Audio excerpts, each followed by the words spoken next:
الحمد لله رب العالمين وبه نستعين على أمور الدنيا والدين أشهد أن لا إله إلا الله وحده لا شريك له وأشهد أن سيدنا محمدا عبده ورسوله لا نبي بعده اللهم صل على سيدنا محمد وعلى آله وصحبه أجمعين أما بعد فيا عباد الله أوصيكم ونفسي بتقوى الله فقد فاز المتقون وقال تعالى في القرآن الكريم وهو أصدق القائلين أعوذ بالله من الشيطان الرجيم بسم الله الرحمن الرحيم يا بني آدم قد أنزلنا عليكم لباسا يواري سوآتكم وريشا ولباس التقوى ذلك خير ذلك من آيات الله لعلهم يذكرون صدق الله العظيم. Hadirin sidang jamaah Jumat yang dirahmati Allah Subhanahu wa taala. Dalam beberapa menit ke depan ini khatib kembali ingin mengajak kita semua untuk merenungi kembali beberapa surat dan beberapa ayat dalam Al-Quran, yaitu surat Al-A'raf ayat ke-26, di mana dalam ayatnya Allah Subhanahu wa taala beringat kepada kita fungsi dan derajat daripada pakaian. Jadi pakaian ini ada beberapa derajatnya dan beberapa fungsinya. Maka dalam ayatnya Allah Subhanahu wa taala beringat kita akan fungsi daripada pakaian. Mengapa fungsi ini kemudian ataupun ayat ini perlu kita angkat kembali? Boleh jadinya termasuk salah satu ayat yang paling sering diangkat oleh guru-guru kita. Persoalan baju, persoalan yang sudah sering diingatkan oleh guru-guru kita. Namun menyatakan memang persoalan baju walaupun mungkin bagi sebahagian orang dianggap sebagai biasa-biasa saja, namun pada prinsipnya persoalan baju ini adalah suatu hal yang besar dalam Islam. Nah yang pegang jadi persoalan baju kerana prinsip dia awak Amerika, dia awak Kanada, dia awak baratnya awaknya mubaje macam pas-pasan, tapi katruh dia luar negara, katruh dia bulan, katruh dia planet-planet dia. Sehingga terkesan bahwa persoalan pakaian ini bukan persoalan yang besar dan tidak perlu dibesar-besarkan. Namun dalam Islam tidak demikian, karena persoalan baju ini adalah persoalan yang merupakan salah satu hal yang prinsipil dalam Islam. Maka kita sebagai seorang Muslim senantiasa harus melihat bagaimanakah ketentuan-ketentuan pakaian yang telah disampaikan oleh Allah Subhanahu wa taala dan melalui Rasulullah sallallahu alaihi wasallam yang kemudian dijabarkan dan dijelaskan oleh ulama-ulama lain. Hadirin yang dirahmati Allah, dalam surat Al-A'raf ayat 26 Allah Subhanahu wa taala berfirman, "Ya Bani Adam." Jadi khitabnya di sini adalah untuk Bani Adam. Bani Adamnya berarti seluruh manusia. Karena seharusnya memang beginilah manusia-manusia yang lain juga. Allah Subhanahu wa taala berfirman, "Ya Bani Adam, qad anzalna 'alaikum libasa." Bahwa kami telah menurunkan atas kamu pakaian. Jadi diputrakan oleh Allah Subhanahu wa taala pakaian 'alaikum di atas manusia untuk dipakai oleh manusia, untuk dijaga oleh manusia. Nah, di sana anzalna yang dalam bahasa Indonesia bisa kita jelaskan ataupun kita terjemahkan dengan kami telah turunkan. Beberapa mufassir mengatakan bahwasanya yang dimaksudkan dengan anzalna di sana adalah khassasna. Artinya kami berikan ciri khas. Kami berikan ciri khas kepada seorang manusia. Ciri khasnya adalah pakaian. Maka pakaian ini tidak diberikan kepada makhluk lain seperti binatang misalnya. Binatang hanya payah pakaian. Hanya payah kita cok baju kemudian tak pesuk bakmi, tak pesuk bak binatang-binatang yang lain. Maka itu adalah hal-hal yang tidak perlu. Karena ini bukan bahagian daripada ciri khas mereka. Namun bagaimana qad anzalna 'alaikum libasa. Kami telah khususkan bagi engkau wahai manusia libasa. Maka ketika kita menutup dan memakai pakaian dengan baik, maka itu bahagian daripada kita memanusiakan manusia kembali. Ketika kita sudah penuh kita untuk pakai pakaian yang betul, maka berarti kita ini adalah dalam konteks memanusiakan anak-anak kita, sehingga mereka menjadi manusia seutuhnya. Ke manusia yang kurang ataupun yang tidak cukup syaratnya sebagai seorang manusia. Maka betul-betul bahwa qad anzalna 'alaikum libasa. Kami telah mengkhususkan bagi kalian. Telah kami berikan ciri khas untuk kalian. Ciri khasnya adalah baju. Lalu pertanyaannya, apa fungsi baju itu bagi manusia? Allah Subhanahu wa taala kemudian mengatakan, yuwari sawatikum warisha. Yang pertama adalah yuwari sawatikum. Fungsi baju dan pakaian adalah untuk menutup auratmu. Ini adalah fungsi yang sangat dasar. Artinya semua aurat itu harus tertutup. Ada aurat yang dikhususkan antara lelaki dengan lelaki. Ada yang antara lelaki dengan perempuan. Ada yang dengan perempuan dengan perempuan. Ada dengan seorang lelaki dengan mahramnya.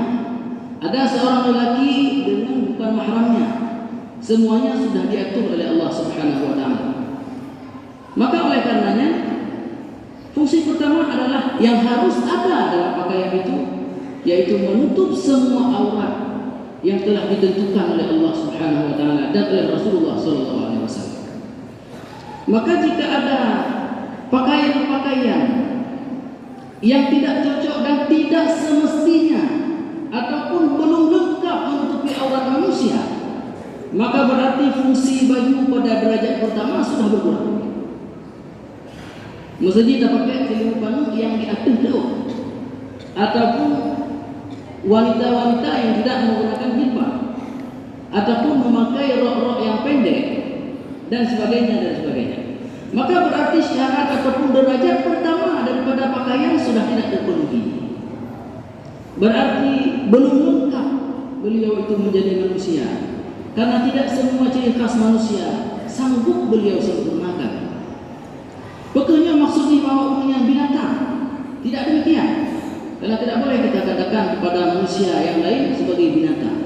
Namun setidaknya katakanlah saja, misalnya perlu kita tingkatkan lagi, sehingga kemudian kita betul-betul menjadi manusia seutuhnya. Kemudian fungsi yang kedua adalah risha. Rishanya dijelaskan oleh para ulama adalah zina.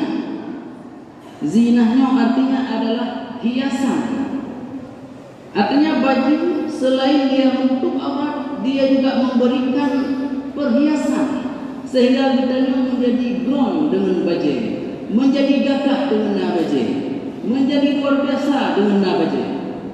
Seperti orang-orang yang dalam munasabat khasah, mestinya orang yang berkahwin ataupun menikah pakai baju yang khusus, sehingga dengan baju yang cita nyompak itu, nyompak darah baru. Mahan hanya menunggu pakai baju biasa, maka hanya ada tah yang lintu, tah yang jamai, tah yang lintu dan tah yang umum lintu. Maka dengan menggunakan baju khusus nyempat tunggu lintu, nyempat baju cipah baju yang khusus dipakai oleh mereka-mereka yang pada kondisi-kondisi tertentu. Begitu juga ketika orang ingin kerja, ke tempat kerjanya, orang ingin belajar, jaga masjid. Biasa kerja masjid dengan baju khusus tanya. Tak pakai bajunya, tak pakai ijazah, tak pakai jubah. Kerja masjid, sehingga kemudian baju yang kita pakai ini selain dia menutup aurat kita, namun juga memberikan kegagahan, memberikan satu kelebihan, yang nampak dari aura orang yang pakai baju yang begini.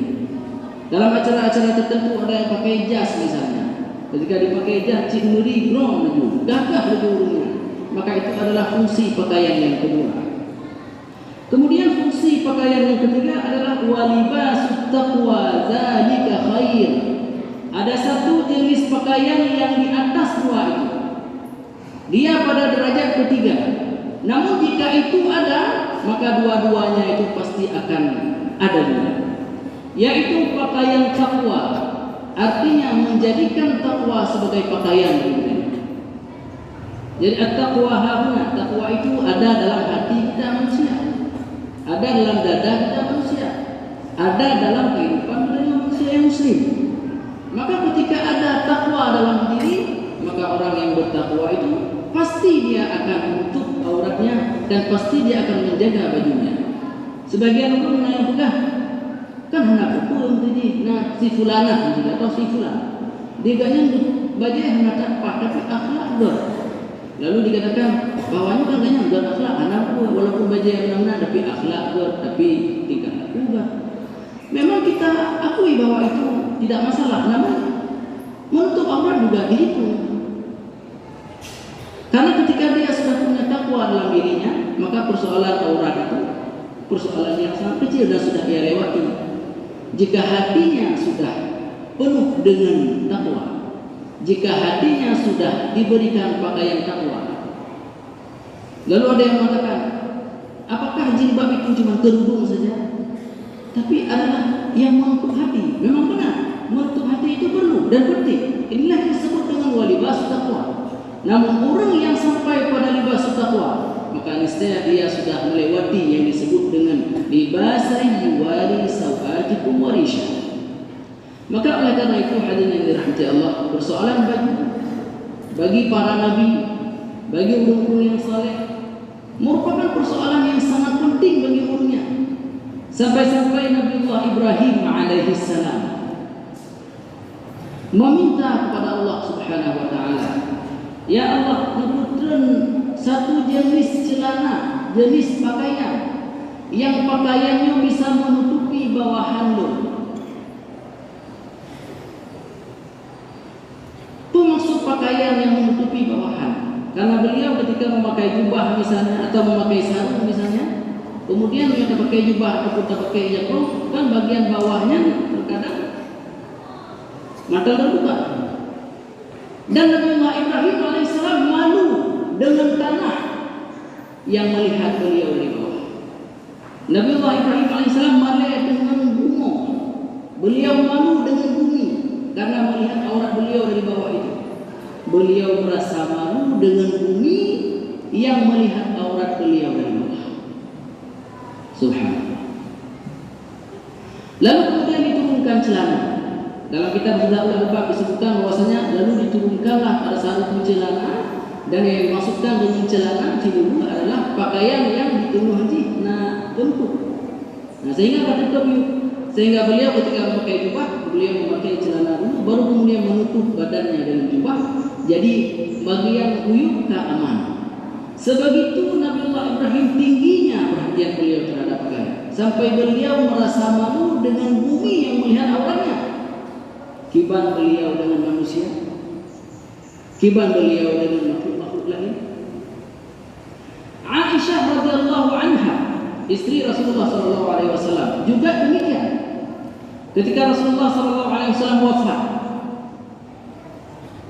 dikuburkan di rumah Aisyah radhiyallahu anha. Kemudian Abu Bakar As-Siddiq diberi wasiat menyolong meninggal kuburan di samping kuburan sahabat lo, yaitu Rasulullah sallallahu alaihi wasallam. Maka ketika wafat Abu Bakar dikuburkan di samping kuburan Rasulullah sallallahu alaihi wasallam. Lalu Umar bin Khattab radhiyallahu anhu, beliau juga meminta kepada anaknya Abdullah bin Umar, tolong jak di atba Aisyah radhiyallahu anha. Pukul cilung dikuburkan di samping dua kuburan sahabat lo, yaitu Rasulullah sallallahu alaihi wasallam dan Abu Bakar As-Siddiq radhiyallahu anhu. Lalu ketika beliau kemudian wafat, berdasarkan amanah daripada Umar bin Khattab, maka Aisyah pun sudah mengizinkan Maka Umar bin Khattab radhiyallahu anhu dikuburkan di samping kuburan Abu Bakar As-Siddiq radhiyallahu anhu. 3 kuburan yang ada pada rumah Aisyah radhiyallahu anha.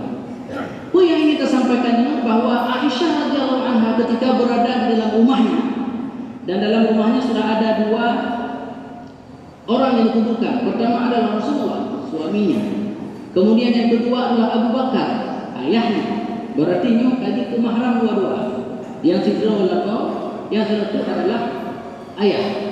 Maka pada saat itu Aisyah radhiyallahu anha ketika dia berada di dalam rumahnya, maka beliau tidak memakai jilbab, tidak memakai kerudung. Mengapa? Karena beliau bersama dengan suaminya dan bersama dengan ayahnya. Namun ketika Umar bin Khattab yang bukan mahram daripada Aisyah dikuburkan di dalam kamar Aisyah radhiyallahu anha, mulailah Aisyah radhiyallahu anha menggunakan jilbabnya sebagaimana beliau keluar rumah berhadapan dengan orang-orang yang lain.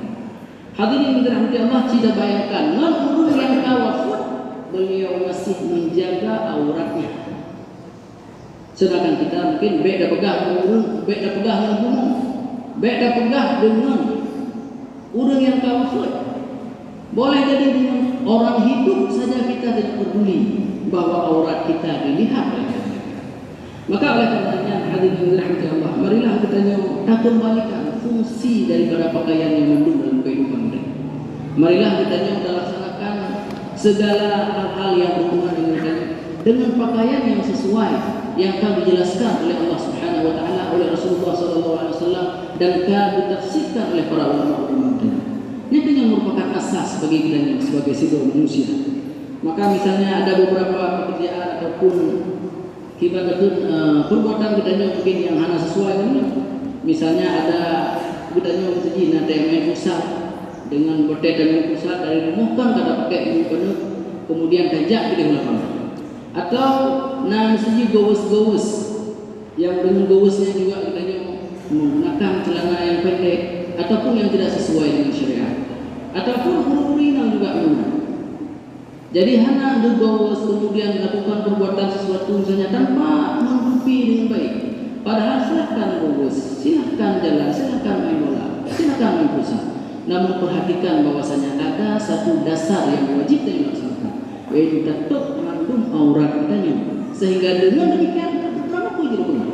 Main bola oke, tak futsal oke, tak plung oke, semua oke, tanpa harus mengurangi dasar-dasar dan nilai-nilai kita sebagai seorang manusia.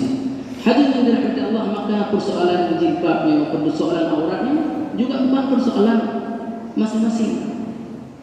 Karena ini adalah persoalan budaya dulu. Karena anak-anak muda kita yang memakai celana pendek itu siapa mereka?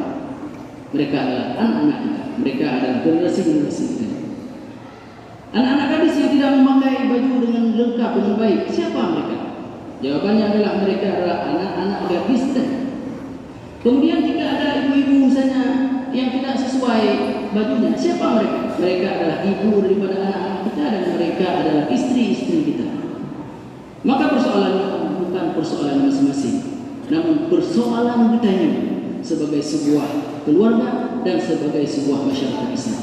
Semoga ayatnya bisa mengembalikan bagaimana cara kita berhadapan dengan pakaian.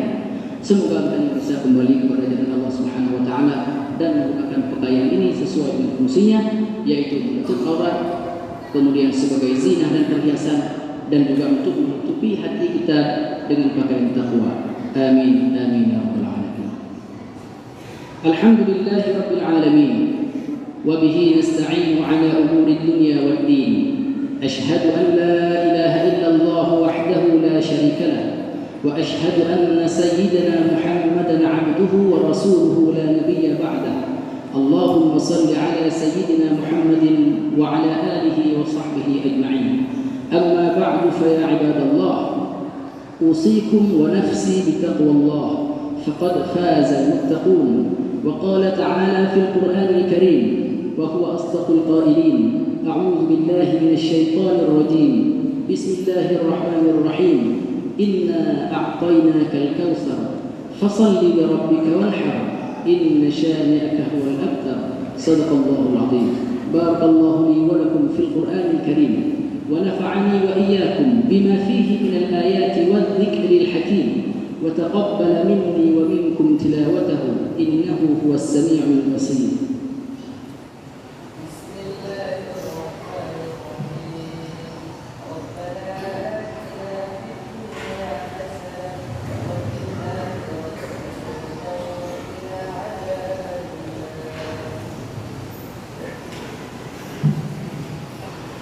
الحمد لله رب العالمين وبه نستعين على أمور الدنيا والدين.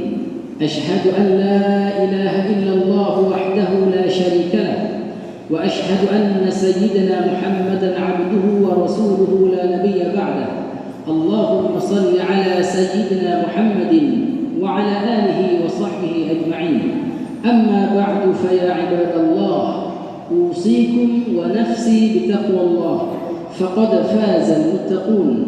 وقال تعالى في القرآن الكريم وهو أصدق القائلين: أعوذ بالله من الشيطان الرجيم بسم الله الرحمن الرحيم قل هو الله أحد الله الصمد لم يلد ولم يولد ولم يكن له كفوا أحد. اللهم اغفر للمسلمين والمسلمات والمؤمنين والمؤمنات الأحياء منهم والأموات وتابع بيننا وبينهم بالخيرات. ربنا اغفر وارحم وأنت خير الراحمين. ربنا آتنا في الدنيا حسنة وفي الآخرة حسنة وقنا عذاب النار ولذكر الله أكبر والله